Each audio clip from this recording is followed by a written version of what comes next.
C'est pas l'intelligence artificielle qui va te rendre obsolète. C'est les patients qui ne voudront plus aller chez toi parce que tu n'utilises pas les bons outils et que tu mets leur vie en danger. C'est ça qui fait que tu vas perdre ton boulot.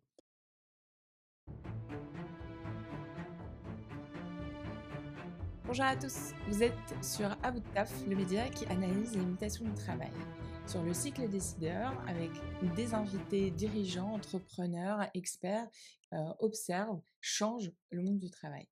Aujourd'hui, je suis avec Carlos Diaz, entrepreneur dans les médias, au cœur de la Silicon Valley, à Bonjour. San Francisco. Bonjour Carlos. Bonjour. Alors, ça fait quoi d'être au cœur du réacteur ou au cœur du cyclone? C'est pas la même chose, hein, l'œil du cyclone Oui, et le c'est vrai que, réacteur. mais c'est vrai que des fois on se dit, mais attends, est-ce que c'est un réacteur ou est-ce que c'est un cyclone? Je sais pas trop. Ça fait 15 ans maintenant que je vis à San Francisco et dans la Silicon Valley. Euh, Maintenant, je suis devenu américain. Ça change quelque chose d'ailleurs sur ma perspective, parce que j'ai prêté serment, quoi, une forme de loyauté envers les États-Unis. Donc du coup, tu as un regard sur ce pays qui change. Il se passe vraiment quelque chose en ce moment dans la Silicon Valley, ça c'est certain. Il y a, je pense qu'on est vraiment au cœur d'un réacteur qui, tellement il est puissant, peut créer effectivement un cyclone, c'est possible. Parce que d'une certaine manière, la Silicon Valley a eu un âge d'or Mmh. à quelques Plusieurs, périodes. Voilà, c'est ce que plusieurs, j'allais dire. Un âge plusieurs. d'or à quelques périodes de temps. Enfin, Ouais, elle a eu des phases. ouais. Et jusqu'à il y a 3 ans, Mmh. enfin voilà, pendant même la période Covid, un peu avant, et Ouais. c'était un peu endormi, c'était plutôt, ça s'était déplacé plutôt vers Seattle ou New York, voilà, Mmh. c'était un peu déplacé. On oublie un peu ça, mais en Ouais. gros, entre le fait que les startups se soient corporatisées Mmh. ou qu'elles se soient rachetées, il y a eu une forme, voilà, d'endormissement, d'habituation, de bureaucratie du monde des startups. Mmh. Et il y a eu aussi quelques scandales et qui Mmh. ont fait que, Theranos, voilà, exactement, bien ouais, sûr, bien évidemment. par exemple. Voilà. Mais WeWork aussi, WeWork, voilà. ou FTX, ou des choses comme ça, ouais, Et bien comment sûr. on vit ce calme quand on est là-bas? Parce que ça Non, mais fait un moment que tu. en fait, ce qui se passe, c'est que la Silicon Valley, elle vit au rythme des opportunités, qu'elle crée ou qui se présentent. Ce que tu décris, c'est que, on a eu plusieurs phases, bon, dans la Silicon Valley, on va pas revenir au tout début parce que vraiment la Oui. Silicon Valley, elle date, du début du XXe siècle, hein, si Mmh. vraiment on veut, revenir, historiquement. Donc c'est un écosystème, d'ailleurs, on se compare souvent à la Silicon Valley alors que la Silicon Valley a pratiquement 100 ans, quoi. Donc on est des adolescents par rapport à la Silicon Valley, donc on peut pas se comparer à elle. Mais si on reste dans la période récente, la dernière vague qui avait secoué et qui avait créé énormément d'euphorie dans la Silicon Valley, c'est cette vague des médias sociaux, qui avait été initiée par le mobile, l'iPhone, et puis Mmh. on a eu toute cette vague de ce qu'on appelait le Web 2.0, Mmh. qui avait créé une énorme euphorie. C'est à peu près à cette époque-là, d'ailleurs, à laquelle j'arrive, moi, dans la Silicon Valley en 2010, où il y avait cette vague d'euphorie.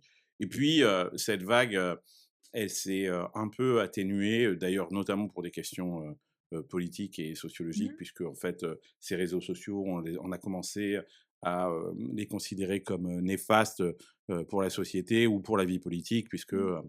on se rappelle Twitter à l'époque, où Meta ou Facebook avaient dégagé Trump Mmh. de leur réseau, et c'était suivi une sorte de bataille. Donc là, la tech est devenue une sorte de méchant, vilain petit canard qu'on commençait à montrer du doigt.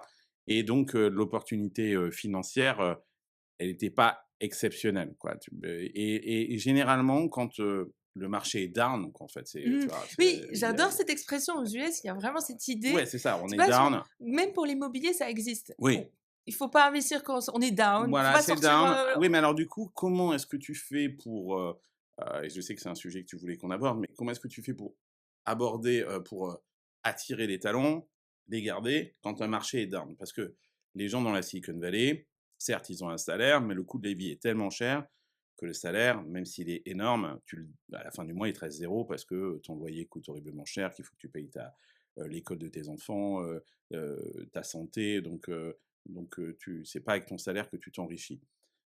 tu t'enrichis avec le stock option. Sauf que quand le marché est down, bah, c'est difficile, tu vois, de maintenir l'euphorie et l'énergie, des salariés quand ton stock, bouge pas tellement, quoi. Le stock, c'est vraiment les actions, Beh, on sur te les donne marchés. des Voilà. actions dans la boîte, Mmh. en fait, c'est des options, c'est Mmh. pour ça qu'on appelle ça stock option, c'est en gros, tu les as pas, mais si tu peux les exercer à un certain moment selon certaines conditions. Ouais. Quand le marché est down, eh bien, et que tes stock options ne sont pas folichonnes, eh bien, on va te proposer un cadre de travail, Mmh. qui est génial. Et tu te rappelles, il y a eu cette Ouais. époque, des campus avec tout un tas de services pour les salariés, Ouais, c'est babysitting, ça. Même la lingerie, ouais, PMA, le enfin voilà, tout. pressing, Enfin tout, voilà. enfin, il y avait tout et snack à tous les étages et cetera et cetera.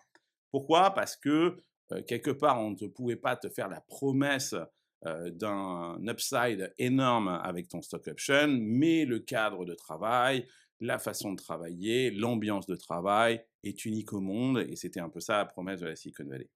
Puis l'intelligence artificielle vient d'arriver et là, tout d'un coup, l'opportunité financière est à nouveau exceptionnelle et Je ça change complètement le cadre du travail. C'est-à-dire que, excuse my English, mais fuck off, oui, le c'est cadre fini. sympa, ça c'est fini. 996, 9 heures du matin, 9 heures du soir, 6 jours par Même semaine. plus, j'ai vu passer des papiers, voilà, comme quoi et Disons que la même norme, c'est ça. 996, on va dire que c'est le minimum de travail et aujourd'hui. Et et pourquoi? Parce que l'opportunité financière est colossale, donc oui, on se remet au boulot, fini ces histoires de snacks, de machin, la vie cool, et cetera. Non, l'opportunité, elle est là, il faut qu'on la saisisse et on est tous en train de la saisir. Le niveau d'ambition est absolument colossal, l'énergie à déployer doit être au maximum. Donc le réacteur, on pousse, le volume, du réacteur, oui. au maximum, on est sur 10. Ça tremble, ça bouge, ça fait du bruit, mais on peut pas se permettre que les Chinois gagnent, la bataille. Et Hier, je déjeunais avec un sénateur et plutôt dans le camp démocrate mmh mh. français, Mmh. et qui me posait la question et qui me disait: «Mais, c'est difficile pour nous de nous distinguer, du Rassemblement national, on a très peur du Rassemblement national et tout ça, nin nin». Je disais: «Mais de toute façon, heu, it's economic stupid, quoi. C'est, en gros, c'est que l'économie qui va compter à la Bah oui. fin. Et là-dessus, quel est votre programme, en fait, sur la partie économique? Qu'est-ce que vous proposez? Parce que, le Rassemblement national a un programme, mais il n'est pas exceptionnel. Donc, si vraiment vous devez les battre sur un truc, en fait, c'est sur cet aspect-là, quoi. Mais, oui. Mais il y a une question que tu as abordée rapidement et je voudrais Mmh. revenir dessus parce que, et tu le dis, même dans ton podcast Silicon Carnet, c'est que, aux États-Unis, on le comprend assez vite, Mmh. c'est une logique, qui est présente partout. On ne s'enrichit que par la bourse, les marchés, même s'il y a eu la crise de Mmh. 29, même s'il y a eu la bulle d'internet, dans les fins des années 90, début 2000. Enfin, on a vraiment cette logique on ne s'enrichit pas par le travail, ça nous occupe, ça fait notre 9 to 5, mais en fait, on va s'enrichir pour payer notre retraite, pour payer notre maison, pour payer le crédit de nos enfants pour les études, parce que ça aussi, ça a explosé, pour payer les EHPAD pour nos parents. C'est des choses qu'on oublie, enfin la médecine, que ça représente des millions d'euros pour beaucoup. Mmh. Bah, en fait, on va les payer avec les stop, enfin, avec le marché boursier. Et il se trouve que l'IA en particulier, enfin les acteurs d'IA, donc Nvidia, OpenAI et Oui, les certains autres, Magnificent Seven, en fait, voilà, les plus gros. sont tirés en fait bizarrement par les petits porteurs, Bien sûr. même si les institutionnels n'arrêtent pas d'alerter en disant attention, il y a une bulle. Mais en fait, c'est vraiment Reddit qui fait le marché aujourd'hui. Et les Américains ont effectivement compris, le capital battait toujours le travail. C'est Le marxiste, dites donc. Mais le capital en oui, bah, marxiste se battait contre ça, quoi, Oui, mais mais c'est l'analyse, je veux dire. oui, il y a une analyse, c'est que, le travail et le salaire ne t'enrichit pas. Mmh. Le salaire, sert uniquement à augmenter ton niveau de vie. D'ailleurs, faites l'exemple, vous-même, quand vous avez une augmentation de salaire, bien votre niveau de vie va augmenter immédiatement. Vous allez acheter une meilleure bagnole, Oui, déménager, au lieu d'aller en vacances, bien sûr. dans le sud de la France, vous allez aller dans le sud de l'Italie, donc votre salaire, augmente votre niveau de vie. Le capital, lui, il n'est pas liquide. Quand on a des Mmh, stock options, on ne peut pas les exercer. mmh, Il deviendra liquide éventuellement quand on crée une entreprise, encore plus. avant que ce capital que vous avez, ces parts dans cette société, puisse se transformer en argent sonnant et trébuchant, il va se passer des années. Donc du coup, vous ne pouvez pas le consommer. Et si vous faites les bons choix, le jour où éventuellement ce capital se transforme en argent sonnant et trébuchant, vous devenez riche. Si vous avez pris des actions et vous êtes rentré chez Facebook au tout début de l'aventure Facebook et qu'on vous a donné quelques actions de Facebook, 10 ans plus tard, vous êtes millionnaire. Mais pendant 10 ans, vous n'avez pas pu dépenser ce truc-là. Alors que si je vous avais donné du salaire, vous auriez dépensé ce salaire-là. Donc les Américains ont absolument compris ça. Les Américains se lèvent le matin en se disant, en tout cas dans la Silicon Valley, pas simplement combien d'argent je vais gagner, mais combien d'equity, c'est-à-dire combien d'actions, de parts dans des sociétés, je vais acquérir aujourd'hui. Parce que c'est ça qu'ils recherchent. J'ai jamais vu les Français se lever le matin en se disant combien d'actions je vais avoir aujourd'hui, peut-être des tickets restaurants, mais rarement des actions. Et donc, il y a différentes façons d'acquérir des actions dans les entreprises. Soit vous créez votre propre entreprise, et à ce moment-là, bien évidemment, vous faites l'acquisition de l'intégralité des parts, vous êtes propriétaire à 100% du capital. Soit vous rejoignez une entreprise et on vous donne du stock option, c'est-à-dire qu'on vous donne une petite partie de ce truc-là. Ou soit vous devenez investisseur, et c'est là où je reviens à ton point, et vous prenez vos économies et vous les investissez, soit sur le marché privé, en prenant des actions dans des startups, ou soit sur le marché public, sur le Nasdaq ou sur le New York Stock Exchange, en achetant des parts de Nvidia, en achetant des parts de Reddit, en achetant des parts de Meta, etc., etc. Et oui, la majorité des Américains, leur économie est investie sur le marché public. C'est pas des livrets d'épargne, Des assurances-vie. des assurances-vie à la con, c'est qui rémunèrent pas. Non, c'est mis sur les marchés publics. C'est effectivement très risqué parce que si la bourse Se et comme casse tu la le gueule. dis, c'est souvent pour payer leur mortgage, c'est-à-dire leur emprunt pour Hypothèque. l'hypothèque de la maison. C'est peut-être pour payer leur retraite, c'est peut-être pour payer les études de leurs enfants. Donc, mais ils prennent des risques là-dessus. L'immobilier, l'éducation ou la santé sont tellement chers qu'ils sont obligés de prendre ce niveau de risque pour pouvoir payer ce truc-là. Parce que s'ils le plaçaient de façon sûre sur un livret A ou un truc comme ça, le rendement ne permettrait pas à la fin de payer justement cette hypothèque, Bien sûr. l'étude des enfants, etc., etc. Donc il y a une approche de l'investissement et de la prise de risque qui est absolument opposée à ce que l'on peut voir ici en France. Et du coup, ça veut dire que d'une certaine manière, les salariés, quand ils Mmh. travaillent, enfin, chez Anthropic ou autre, peu importe, ils sont déjà sensibilisés parce qu'ils comprennent, on va dire, les objectifs des dirigeants.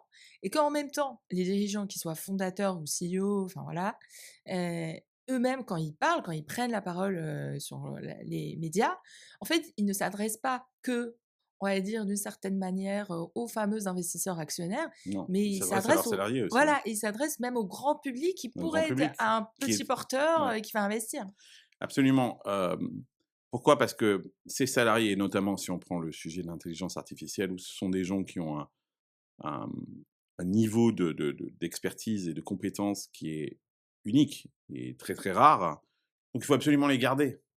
Et donc tout le discours que ces dirigeants ont en public s'adresse bien évidemment aux investisseurs institutionnels, s'adresse à la nation, bien évidemment aussi, mais s'adresse aussi en grande partie à leurs salariés parce qu'ils sont très convoités et que si jamais les gens qui travaillent chez eux considèrent que ce bout de papier qu'on leur a donné, finalement, la Ne vaut valeur pas de ce rien. bout de papier n'est pas si évidente qu'elle n'y paraît et que peut-être à côté, la valeur d'un autre bout de papier est plus importante, eh ben, ils vont bouger, ils vont aller chez le concurrent d'en face. Est-ce que la Silicon Valley, les gens se parlent entre eux? Parce que, enfin voilà, est-ce qu'il y a des, on va dire, des étiquettes, de personnes? Est-ce qu'il y a des codes sociaux qui sont différents entre les gens qui travaillent chez Anthropic et Perplexity ou que sais-je? Quand tu les rencontres, toi, est-ce que tu vois des habitudes, des rituels, des codes sociaux différents? Entre sociétés, Entre sociétés? non, les Mmh. gens dans la Silicon Valley sont un peu fondus quand même dans un moule. Moi, je les appelle, des Playmobil, quoi. Ils sont, pourquoi je les appelle des Playmobil? Parce que bon, ils sont un peu en plastique quand même, quoi, c'est pas très authentique, hein. Mais en revanche, c'est vrai qu'ils sont brillants comme un Playmobil, hein, ça brille, hein, un Playmobil. Ils ont comme un Playmobil un sourire absolument, étincelant, Shiny. shiny, tout est toujours positif. It's amazing! It's amazing et comme un Playmobil, ils ont la main, tu sais, comme ça, et Avec la cup de café? ils consomment tous à peu près les mêmes produits, c'est-à-dire il faut que ça fit, comme on dit aux États-Unis, il faut que ça rentre, et que sinon on peut pas consommer ce truc-là. Donc ils sont un peu quand même tous sur le même moule, ce qui peut être d'ailleurs un petit peu Dérangeant? pas dérangeant, mais pour nous Français qui aimons la complexité, la différence, l'aspérité, c'est pas très. Ça peut être des fois quand on a compris le moule, Mmh. ben, c'est un peu toujours la même chose. Donc ils sont un peu tous un peu sur le même modèle, heu et ça peut être lassant, voilà. Mmh. C'est-à-dire que, ouais, tu en as vu un, tu en as vu 10, quoi. Hem, les boîtes sont construites, sur le même modèle, heu, les, dirigeants, sont tous à peu près, sur le même modèle, les salariés sont sur le même modèle, les investisseurs sont sur le même modèle, et tout le monde adhère à ce modèle-là et il fonctionne. Donc pourquoi aller chercher une singularité quand on a un modèle qui marche? Les Américains, sont dans l'exploitation des choses, c'est-à-dire que c'est Mmh. comme des chercheurs d'or. Il y a un Mmh. filon, il est là, on extrait l'or de cette façon-là. Il n'y a aucune raison de changer de filon, et il n'y a aucune raison de changer le mode d'extraction s'il fonctionne. Donc non, il y a pas véritablement de différence entre un salarié, voire un dirigeant de, je sais pas, Cognition, Perplexity ou Anthropic. Ouais. Et Alors maintenant, il y a des couleurs politiques un peu d'accord. Là, ça commence ouais, à émerger. oui, il y a, politiquement, la Silicon Valley est en train de changer. Il y a Mmh. eu un ralliement, D'accord. derrière Trump, qui est un ralliement, Oui, opportuniste, oui, parce pragmatique. et très pragmatique parce qu'il n'avait pas l'écoute et l'oreille attentive de l'administration Biden qui était Mmh. plutôt anti-tech, et que l'intelligence artificielle, je pense que l'administration Biden n'a pas vu arriver cette Mmh. révolution, et que la Silicon Valley avait besoin, D'un soft power américain. ils avaient besoin du pouvoir public, Mmh. parce que cette intelligence artificielle, consomme énormément d'énergie, Mmh mh. Mmh. et d'infrastructures, voire même Et de d'espace, et et voilà, et qu'il y avait absolument besoin de l'administration américaine pour, accélérer, l'adoption, mais aussi la fabrication de cette infrastructure énergétique, mmh. heu des chipsets et tout ça, Mmh. et que Trump, c'est le drill baby drill, c'est le quoi qu'il en coûte de Macron, Mmh. c'est on y va à fond, on se pose pas de questions, et c'est ce que la Silicon Valley avait envie d'entendre. Il se trouve que c'est Trump qui l'a, prononcé et qui a été le plus, à même de montrer, Mmh mh, mmh. cette volonté d'aller dans cette direction-là, et donc ils se sont engouffrés derrière Trump. Je ne sais pas s'il y a une vraie idéologie. Alors je sais qu'en France, Tout est eh politique. bah, oui, et puis tout le monde essaye de dire: «Oui», alors je lis des trucs, assez hallucinants, Broke sur, culture. oui, puis même ça va plus loin, maintenant on parle de technofascisme, il y a Mmh. toute une sorte de courant, Mmh mh. un peu collectiviste, pour pas dire marxiste français, qui, voit des fascistes partout et qui, prend, des bribes de conversation, et qui sont réelles, hein, bien évidemment, et qui en font une généralité qu'elles appliquent, en intégralité à la Silicon Valley. C'est vraiment mal connaître la Silicon Valley. D'abord, il y a différents courants dans la Silicon Mmh. Valley. On ne peut pas mettre dans le même sac, Peter Thiel, Mark Zuckerberg, Elon Musk et Tim Cook. Ça Mmh. n'a strictement rien à voir. Ce qu'on oublie, c'est, les enjeux capitalistiques, et Mmh. ce sont des boîtes qui sont cotées, sont tels, Mmh mh. que vous ne pouvez pas prendre, au pied de la lettre ce qu'ils disent, même, lors d'un dîner à la Maison Blanche, face à Trump. Ces gens-là ne parlent pas en nom propre, ils représentent des intérêts colossaux, Mmh. et comme tu dis, ces intérêts, c'est pas simplement les intérêts des actionnaires, et ces actionnaires, c'est aussi les petits Mmh. porteurs, c'est-à-dire c'est la population américaine, Mmh. et donc voilà, C'est de la aujourd'hui, c'est masse, c'est pas une élite. non, c'est donc Trump est au pouvoir et il faut faire avec Trump, Mmh. Mmh. voilà. Mmh. Et les Américains sont très, disciplinés.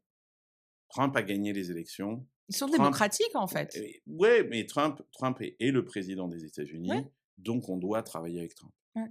Il y a pas de: «Oui, mais je n'ai pas les idées de Trump». Je pense que Tim Cook n'a pas les idées de Donald Trump. Mmh. Je ne suis pas certain que Sam Altman non plus ait les idées de Donald Trump, mais il doit collaborer et travailler avec Donald Trump et avec l'administration Trump et parce que l'enjeu national, heu, les États-Unis, en tant que pays, nation, est beaucoup plus important que l'idéologie, de chacun des individus qui la composent. Ce qui est incroyable et j'aime bien ce moment-là, c'est que d'une certaine manière, toutes ces personnalités qui sont, avec des origines, des formations, des styles, des ambitions Mmh très mh. différentes, Mmh. se retrouvent dans des salles où en fait, au final, c'est the higher stake et Mmh. l'objectif, Mmh. c'est la course à l'IA, mais surtout pour battre les Chinois. En fait, Mmh. au final, Mmh. et on est d'accord, on n'est pas d'accord. On Ouais. arrive à se mettre d'accord pour choper l'adversaire d'en face. Mmh. C'est la seule chose qui compte. C'est vraiment des winners, il y a une culture de winner derrière. Ouais, il y a absolument cette culture de winner. Je pense qu'il y a par exemple merci de poser, toutes ces questions parce que, je pense qu'il y a un tel malentendu entre, la France et les États-Unis dans l'interprétation politique et idéologique de ce pays. Moi, j'essaye de rétablir avec Silicon Carnet, une lecture différente, qui n'est pas idéologique et que certains diront: «Oui, mais il est pro-américain». Non, non, je ne suis pas pro-américain. J'essaye juste de vous expliquer ce que sont les Américains et comment pensent les Américains, hem et ils ne pensent pas du tout, comme les Français. Ce que tu décris, cette notion de winner, elle est il faut aller la chercher encore plus loin. Mmh. Il y a dans la culture américaine un mythe fondateur, qui est, essentiel, qu'on appelle le mythe de la frontière. Le mythe de la frontière, c'est quoi? Les États-Unis se sont construits sur le fait que des colons, en majorité anglais, Mmh mh. qui ont été foutus dehors, où leur vie était menacée en Angleterre, Mmh. où, la misère était telle Ouais. qu'ils devaient fuir. Les Écossais, les Irlandais, enfin Voilà, voilà. les Irlandais, tout ça, heu,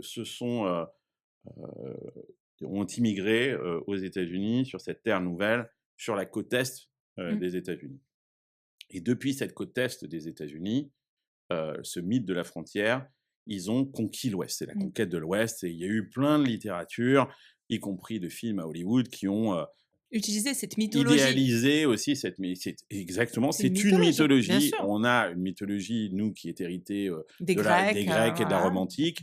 Leur mythologie à eux, elle est effectivement une mythologie qui a un peu plus de 200 ans, qui est beaucoup plus récente, mais il n'en reste pas moins qu'il y a une forme de classicisme Mmh. là-dedans et qu'il y a une mythologie, et une sorte de passé, Mmh mh.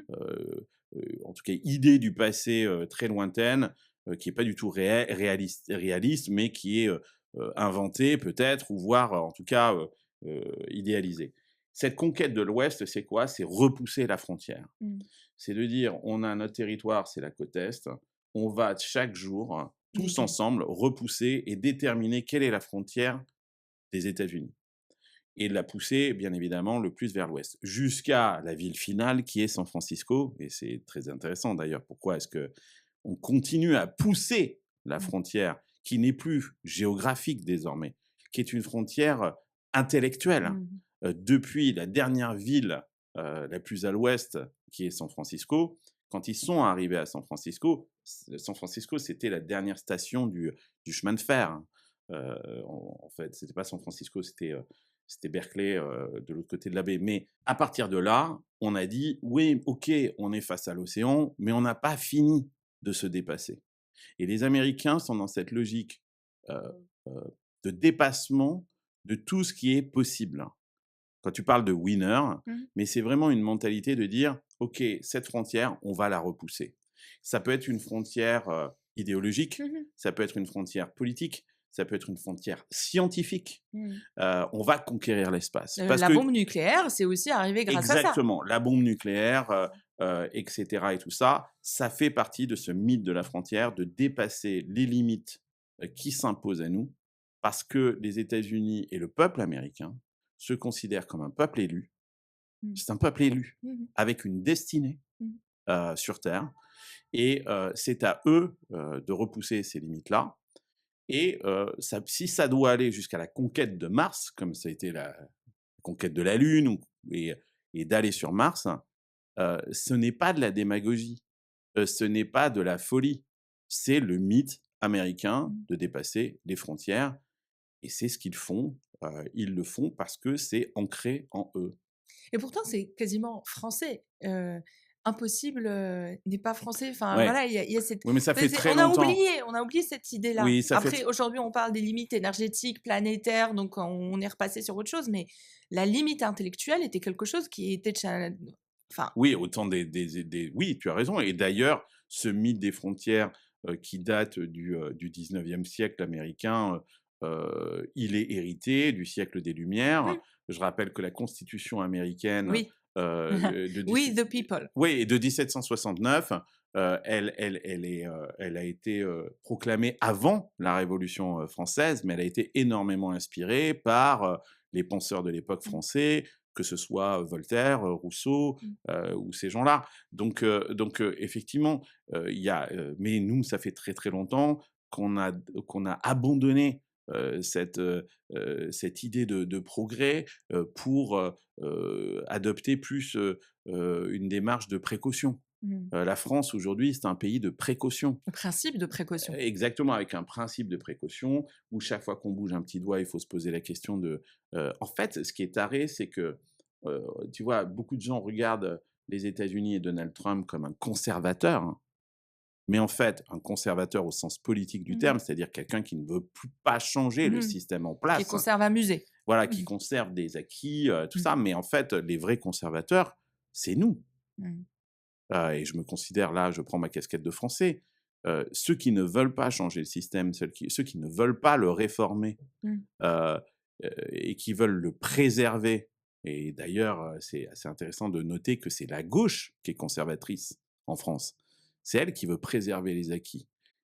C'est elle qui est constructiviste, qui considère qu'en fait, il ne faut pas toucher au système, qu'il est précieux et cetera et qu'il ne faut pas le réformer et en face, on a une droite aussi qui est conservatrice dans une certaine mesure et Mmh. cetera. Donc on a une société qui est irréformable parce qu'on a des conservateurs de chaque côté et c'est ça le drame aujourd'hui de la France. Ah. Les États-Unis, qu'on considère pourtant comme des néoconservateurs, sont en train de changer toutes les règles du jeu. Mais parce qu'en fait, enfin, pour avoir vécu avec des Oui, Américains, toi, tu as pendant vécu aux 2 ans, voilà. États-Unis Ce que j'ai et dans le vu. sud des États-Unis, donc tu connais Ah encore, oui, voilà, oui.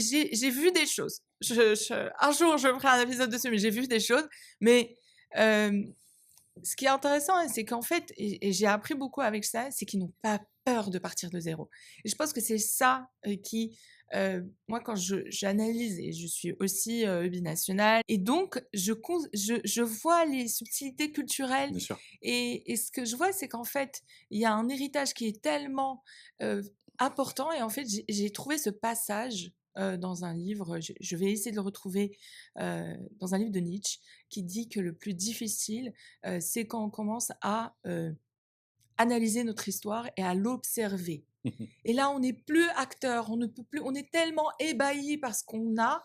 Et moi, je vois ça comme un poids. Enfin, voilà, on a une histoire qui est incroyable avec un grand H, bien sûr, avec, on va dire, des zones d'ombre. Il y a plein de choses Pas qui mal, sont, oui. voilà. Et Mais c'est bon, c'est la l'histoire de vie, quoi, toute la c'est comme ça, culture, ouais, bien hein, sûr. les Américains aussi. Aussi, oui, Enfin, c'est clair. dans n'importe quelle culture, civilisation, on a fait des erreurs, mais on est, enfin voilà, j'ai l'impression On a qu'on ce poids du ploie, passé, ouais. voilà, on ploie Mmh, sous ce, oui. voilà, et d'arriver à aller, et ça, j'ai toujours vu les Américains, enfin, il y a des tornades, Mmh, leur maison est balayée, mmh.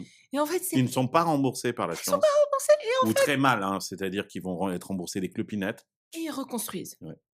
Et ils ont un sourire, ils s'entraident, Mmh, enfin, et même s'ils savent, ils connaissent le poids du tragique, mmh. mais ils sont capables de recommencer de zéro à chaque Mais fois. tu sais pourquoi? C'est parce que, ils savent que l'État n'est pas là pour les aider. L'État-providence Il n'y a pas n'existe pas. d'État-providence aux États-Unis. Mmh. Le poids de l'État en France représente quand même 57 Ouais, c'est du ce que du j'ai, produit ouais. intérieur brut. Donc je comprends aussi que la France, soit en demande de l'État, vu ce que l'État lui pique. Lui L'État demande et redistribue. et donc quand l'État, vole, enfin vole, capte, Demande et voilà, capte, redistribue. oui, redistribue, alors, c'est là la question, de la redistribution, mais capte, 65 de la création de valeur, en France, que ce soit en impôts directs, et indirects. Bah, je comprends qu'un citoyen français, quand il lui arrive quelque chose, Il attend quelque bah, il chose en attend retour. quelque chose que l'État, qui lui a capté 65% de la création de la valeur que lui a créée, parce que c'est pas l'État qui crée de la valeur, ce sont les Français qui créent de la valeur par leur travail, bien, il attend que l'État, effectivement, soit providence. Aux États-Unis, c'est 25% versus 65% de création de valeur. Donc on n'attend rien. Mmh. Heu L'État a un rôle heu, plutôt régalien. C'est-à-dire Mmh. que, l'État, fédéral américain va s'occuper de l'armée, l'éducation n'est pas du tout au niveau Ouais, ça fédéral, c'est géré au niveau, étatique. Donc les Américains, n'attendent pas grand-chose, de l'État et donc ils s'organisent et ils savent qu'ils doivent se débrouiller tout seuls. Par exemple, hem, heu, en France, les Français critiquent souvent les Américains qui disent, en disant, «Le port des armes, c'est une catastrophe. Comment ce pays, oui, oui. soi-disant civilisé, autorise le port des armes, Mmh. et l'usage, des armes à feu et cetera et cetera». Ce que la France ne comprend pas et bien évidemment, je ne suis pas Mmh.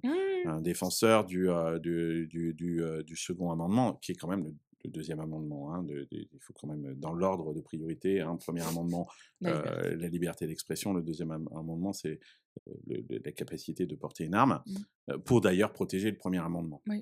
Bon, mais ne rentrons pas là-dedans, mais ça a quand même du sens, hein, cette Mmh. histoire-là.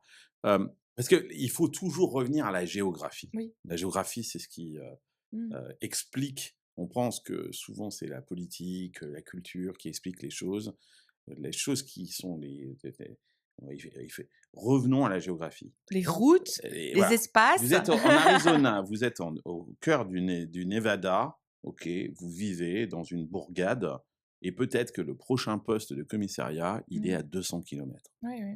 Mmh. Donc vous ne pouvez pas appeler la police quand vous avez un problème et donc ces gens-là sont obligés de se défendre eux-mêmes. Mmh.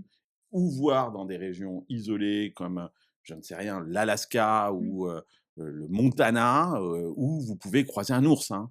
C'est une terre qui est sauvage Mmh. et donc c'est pour ça qu'ils sont armés.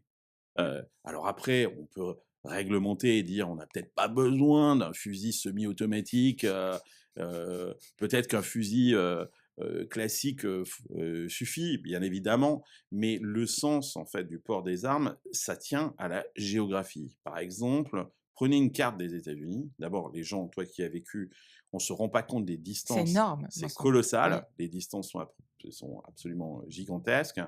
Prenez une carte des États-Unis, vous partagez les États-Unis en 2, OK? 80% de la population américaine est sur la partie est des Mmh. États-Unis, c'est-à-dire la côte est, New York et Mmh. cetera.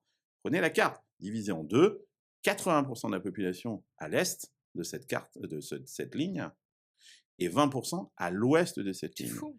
et une fois que vous êtes à l'ouest, dans ces 20%, OK, 80% de ces 20% sont en Californie. Il y a encore beaucoup de Donc il y a plaines, des terres vides. qui sont vierges, Ouais. vides, où il n'y a personne et où ce sont des déserts et donc c'est pour ça que les gens sont armés parce ils doivent se protéger parce qu'il n'y a pas d'infrastructure, Et il n'y puis a ils pas se d'État. et puis ils se sentent encore, enfin dans cet esprit de conquête et je voudrais revenir, sur cette idée et que, comme la Silicon Valley s'est réveillée, Mmh. elle s'est réveillée, après on va dire une Bah, c'est petite jamais torpeur. véritablement oui, mais Voilà. moi je trouve pas qu'elle se soit Non mais c'est ronronné, enfin voilà, oui, elle était en mode de veille voilà effectivement, ouais. et Il se passe qu'effectivement quelque chose depuis 2-3 ans, ouais. et aujourd'hui, Mmh. si, on demande à comment les codeurs, les développeurs construisent leurs produits, ils utilisent l'IA. Oui, oui, ça c'est Voilà. obligatoire. Moi, je pose une question parce que ce qui a fait, on Il va faut dire faut comprendre, hein, juste oui, là-dessus ce que oui, tu dis, ce qui est vachement important, hein, c'est que aujourd'hui, en France, on est encore en train de se poser la question de: «Ouais, je sais pas trop l'IA, quoi». Cette question a été, tranché. tranchée définitivement il y a déjà, 2 ans, définitivement. C'est-à-dire qu'il n'y a plus de débat. Est-ce que c'est bien? Est-ce que c'est mal? La question ne se pose pas. Tout le monde utilise l'intelligence artificielle dans la tech, hein, Mmh. et de plus en plus en dehors de la tech, pour faire son travail et les développeurs aujourd'hui, quand tu me dis: «Ils utilisent l'IA pour coder», moi, quand tu me dis ça, ça me paraît aussi con que si tu m'av enfin, Non, non, il y a pas de Pardon, souci. pas con, mais je veux dire, Non, mais naïf, surprenant, basique, oui. voilà, que si tu m'avais dit: «Ils utilisent leur ordinateur». Oui, oui, oui. Oui, C'est et on rentré dans l'habitude, ah, les mœurs, enfin, il y a pas voilà, de c'est un automatisme. alors qu'effectivement en France, je vois bien que le débat, je regardais, tu m'as envoyé, la couverture de Philosophie Magazine ou je sais pas. L'ambition, sur Oui, l'ambition. sur l'ambition, mais il y a aussi tout un dossier dans ce Mmh. magazine-là sur: «Est-ce que l'IA va voler notre Mmh. travail?» machin, on en est encore à se poser la question. Mmh. Enfin, cette question-là, elle n'existe pas, hein, aux US. Il y a plus de cette question. En fait, je comprends que la question elle est déjà enfin voilà, il y a une obsolescence aux États-Unis qui est très rapide parce qu'en fait, ils acceptent tout ce qui est nouveau. Il y a pas de Bah c'est et surtout culturel. qu'ils ont compris qu'on ne pouvait pas empêcher le progrès. Voilà et ça fait partie de leur ADN de sur le progrès, c'est vraiment quelque Ouais, chose, d'intégré. et qu'on n'avait pas intérêt à empêcher le progrès parce que le progrès était, Inéluctable et et si on l'utilise et pas nous, ça va être les Chinois qui vont les oui, utiliser. et même dans un monde schumpeterien, c'est-à-dire que cette destruction Oui. créatrice, le chaos peut aussi engendrer, quelque chose. Alors, je veux revenir sur ça. C'est Mmh. que la culture startup est quand même née, après je sais pas et dans quelle mesure c'était pas stage, enfin construit, post-rationalisé. C'était avec cette idée que on teste beaucoup dans l'esprit de changer le statu quo et de créer une forme de chaos, de créer une forme Bien sûr. d'entropie Break things. organisationnelle, voilà, Mmh. et move fast. Donc on casse des choses, on bouge vite et avec ça, on va Mmh. apprendre des choses. Mmh. Mais est-ce qu'en utilisant tous, si tout le monde utilise l'IA, Mmh. tout le monde crée des codes avec les mêmes outils, Mmh. est-ce que d'une certaine manière, on n'automatise pas et on On enlève n'uniformise pas, voilà, oui, une forme d'uniformisation du monde. Non, mais pas du monde. Je suis pas à ce point philosophe, mais vraiment uniformiser même les entreprises. Enfin, moi, du Oui. point de vue vraiment entreprise, est-ce Mmh. que d'une certaine manière, on va pas se retrouver tous dans le même océan rouge à sortir les mêmes produits? Et d'ailleurs, il y a toute une question, il faut bouger vraiment très très vite et sortir le plus vite possible. C'est Ouais. peut-être ça Mmh. qui est au lieu que la question de comme il y a une automatisation, Mmh. la seule clé, c'est l'accélération. Mmh. Mais, oui, absolument. À partir du moment où il y a une opportunité, tu vas avoir beaucoup de monde qui vont essayer de saisir cette opportunité. Donc on a une sorte de course de chevaux, une image que j'aime bien, elle est pas super, glamour, mais c'est comme, jeter des spaghettis sur un mur et Voir ce qui va tomber le premier. ouais, voir ce qu'il y a beaucoup de spaghettis vont tomber, il y en a un ou 2 qui vont rester collés au mur. C'est très darwinien. Ouais, et donc c'est comme la conquête de l'Ouest encore, il y a tout un tas de colons Ouais. qui partent. Est-ce que tous arriveront à destination? Certainement pas, mais certains y arriveront et rencontreront, du succès. Heu, je rappelle qu'au début de l'internet, par exemple, prenez par exemple les moteurs de recherche. Moi j'ai commencé ma carrière dans la tech en 96, donc j'ai vécu, cette période-là. Il y avait des dizaines et des vingtaines de moteurs de recherche. Lycos, Exit, heu, Google, Yahoo, Voilà en France, il y Mmh. en avait plein, de moteurs de Mmh. recherche, et puis au final, il n'en est resté que Ah. un, en l'occurrence, Google. C'est exactement la même chose. On est dans le même, il y a rien de nouveau. Le modèle, le Le modèle est principe le même. est exactement le même. On a aujourd'hui, c'est d'ailleurs pour ça qu'ils sont aussi obsédés, et aussi pressés.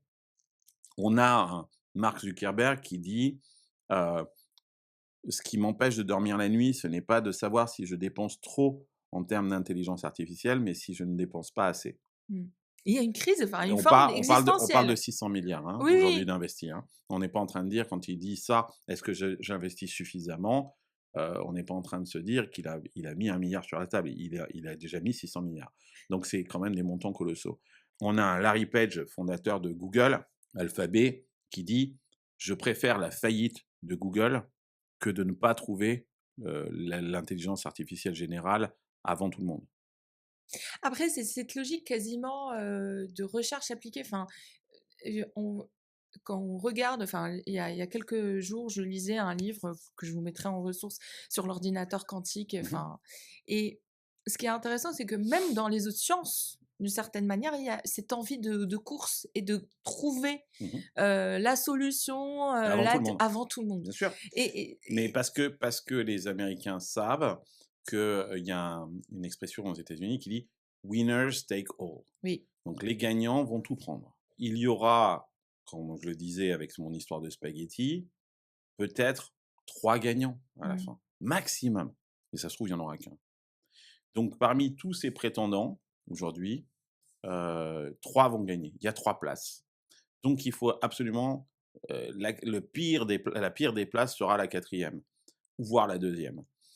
Donc ils sont tous à courir aujourd'hui pour faire partie des 3 gagnants à la fin, parce qu'ils savent que winners take all. Oui. Donc, si on reprend même l'analyse de marché, aujourd'hui, d'une Ouais. certaine manière, les softwares sont complètement absorbés par ça. Mmh.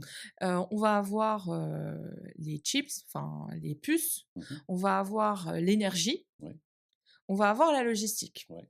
Mais même avec La ça, construction aussi, la hein. construction, quand je dis Heu, effectivement les data centers, Bah oui, c'est des voilà, bulldozers, il faut déplacer de la terre, il faut voilà, fabriquer, il y a un gros business en ce voilà. moment de construction, hein. Et c'est ce Et qu'a ce dit qui plaît à le. l'américain parce que lui, il voit des bulldozers, il voit, des murs qui se bâtissent, il se dit: «Bah, l'intelligence artificielle, c'est cool, hein».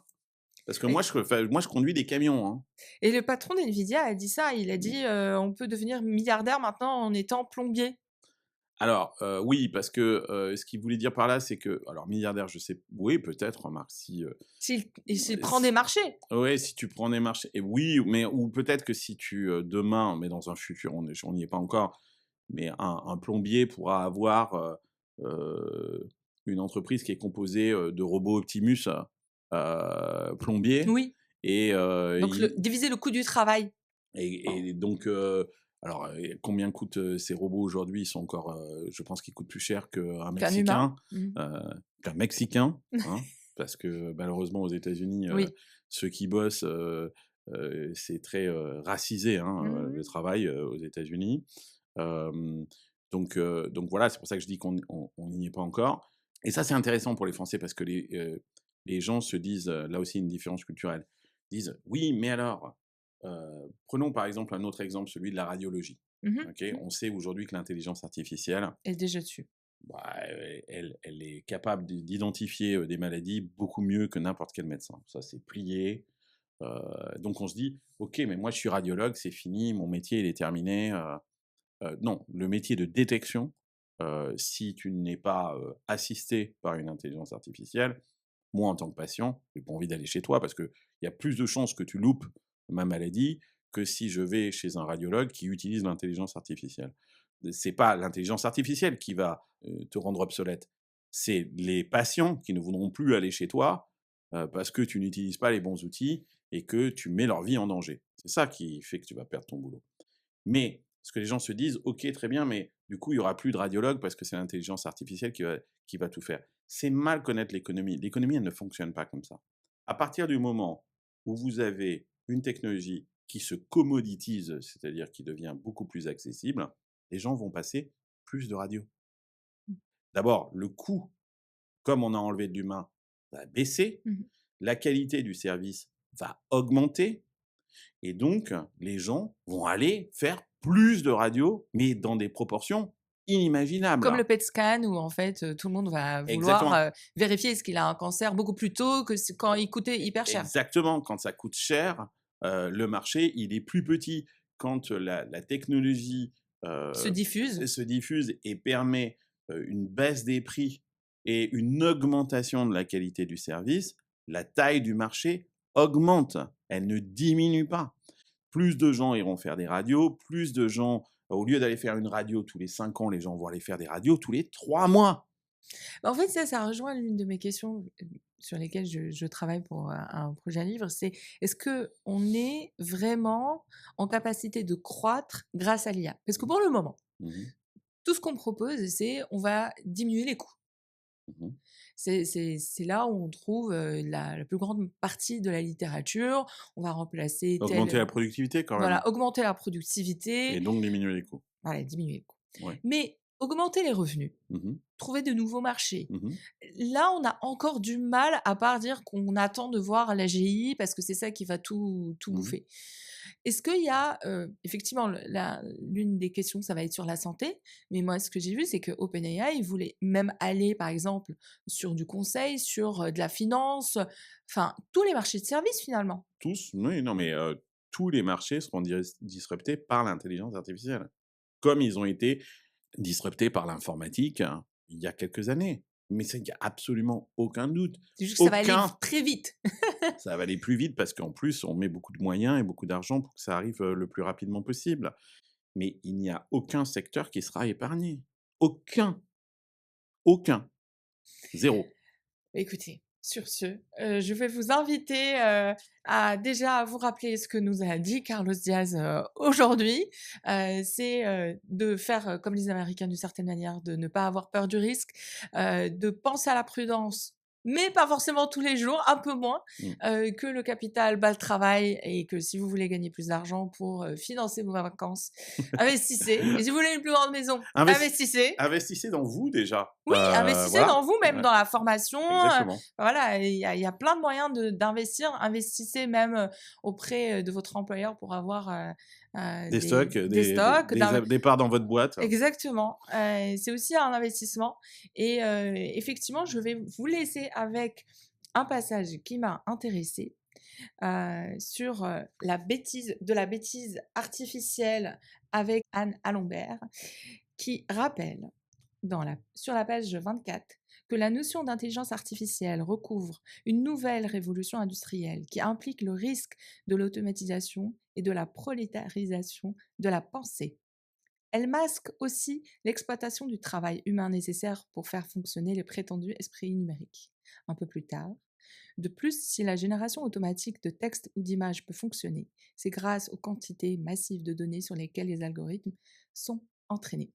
Je ne sais pas si c'est vrai, mais ça nous pousse à réfléchir et c'est toute l'invitation de À bout de taf pour pouvoir changer le monde du travail et surtout construire ce futur. Merci pour votre attention. N'oubliez pas de liker, de vous abonner et pourquoi pas de partager auprès de vos collègues, de vos dirigeants et de créer ce futur du travail. Merci et à bientôt.